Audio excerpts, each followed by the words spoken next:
It is hard to tell if we have progressed since the days of lynchings. From 1955, when Emmett Till, 14, was brutally murdered for allegedly flirting with a white woman, to 2014, when Jordan Davis was killed after refusing the command of a white man that he lowered the volume of his music. Some might say that Davis and Till were killed because they didn't know their place and respect the wishes of white men, America's real citizens. Is it now acceptable for the next black youth to be shot down and killed because it has already happened too many times? Gil Scott-Heron once said, "Who will survive in America? If racist attitudes and laws continue on, none of us will." Hi, I'm Bianca Clement, and you are tuned into Black Boys, A Conversation. Today I have with me Tristan Young. Tristan Young is a senior engineering and entrepreneurship double major here at Morgan State. He currently serves as one of Morgan's HBCU All-Star Ambassadors with the White House Initiative, which showcases the talents and advantages of an HBCU education, as well as representing the interests of HBCU education to youth and encouraging other students nationwide to lead, serve, and strive for excellence.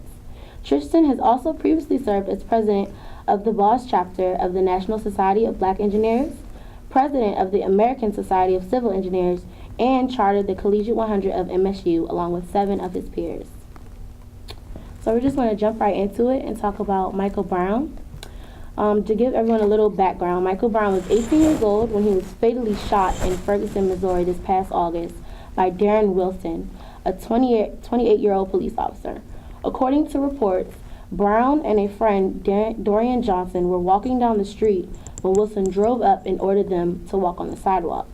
A scuffle then ensued, and Brown ended up dead in the middle of the street.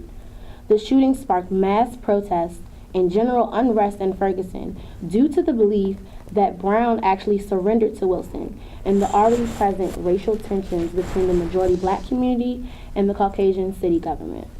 Tell me your initial reaction to, Michael Brown and the protests in Ferguson that ensued afterwards. So when I first heard of when I was first introduced to the incidents in Ferguson, Missouri, I was confused because I was being introduced to it through social media and not through news media outlets. So several emotions were invoked in me. I was afraid, I was angry, I was so confused because it reminded me, and I was in awe because it reminded me that even in the 21st century, oftentimes in this country, our lives as young black males are still worthless and valueless to some. Right.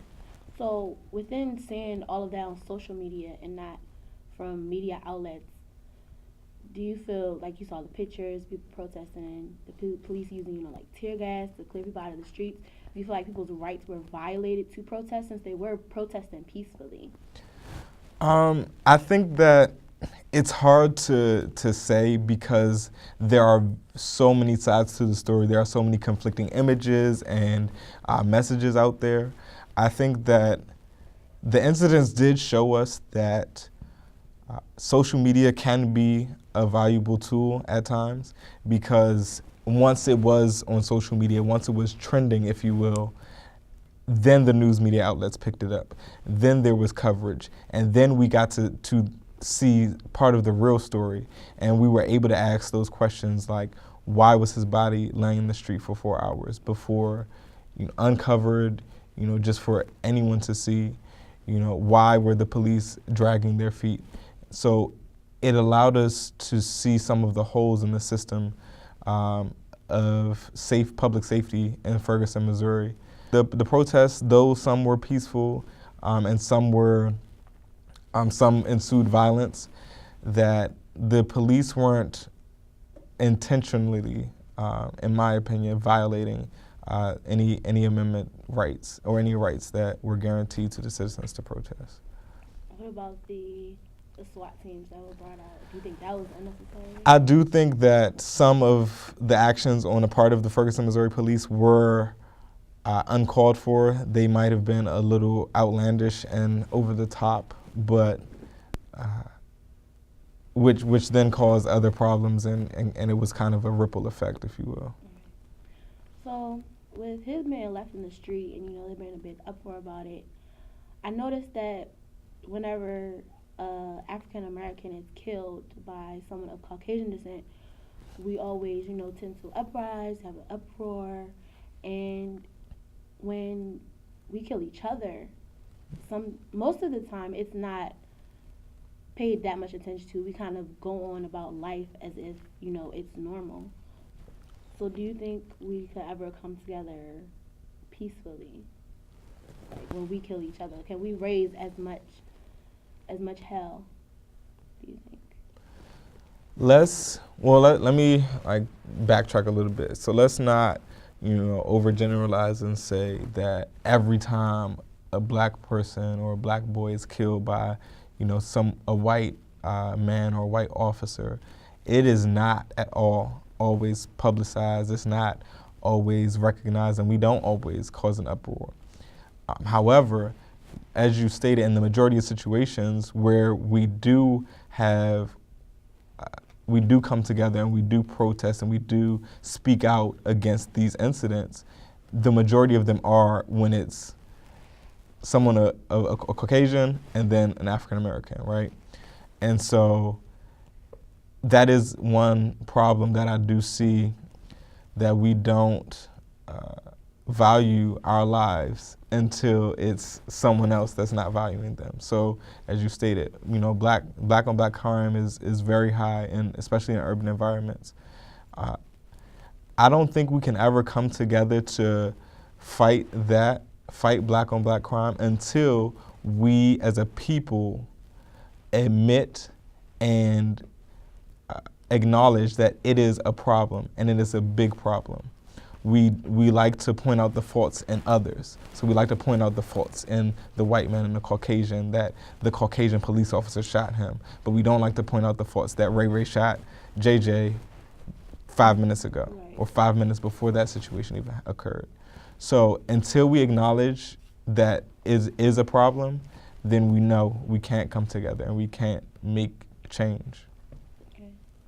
So do you think if we acknowledge those problems, like in places like Chicago, where people are getting shot, stabbed, possibly killed every day, so do you think if we acknowledge it there, we could start to, find a solution for it? Like, do you think we're numb to our own violence in a way? But once we acknowledge the problem and then from there develop solutions, then we can enact those solutions, and we can put actions to our words and our thoughts.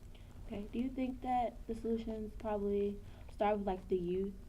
Because in places like Chicago, there's a lot of gang violence. So a lot of the people that are killed there are like probably bystanders of that. Yeah. So do you think it starts with the youth, like from a young age, especially if they're living in a poor, maybe urban area that you grew up with no money, so.